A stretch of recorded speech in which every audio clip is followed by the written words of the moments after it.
راشد خان له څه باندې 3 کلن ځنډ وروسته خپل پوخانی دریځ ترلاسه کړ. د فري هیډ یوټیوب چینل خوږو لیدونکو السلام علیکم. ستړي مشئ، تمه ده چې روغ او جوړ به واوسئ.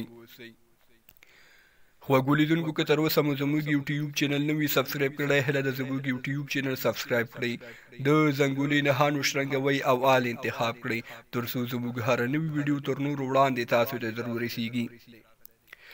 د آی سی سی له لورې د شل اوریزو او یو ورځنیو لوبو د لوبغاړو درکه بندۍ اعلان او خپرې شوي دي چې راشد خان پکې د شل اوریزو لوبو په لومړي مقام کې لیدل کیږي. راشد خان یاد لري که په 210 نمرو ترلاسه کړي او له څه باندې 3 کلن ځنډ وروسته په لومړي ځل لومړي مقام کې لیدل کیږي. د همدې شل اوریزو لوبو د توپ اچوونکو په درجه بندۍ کې چټک افغان توپ اچوونکي فضل حق فاروقي هم په 3 مقام کې راغلی دی.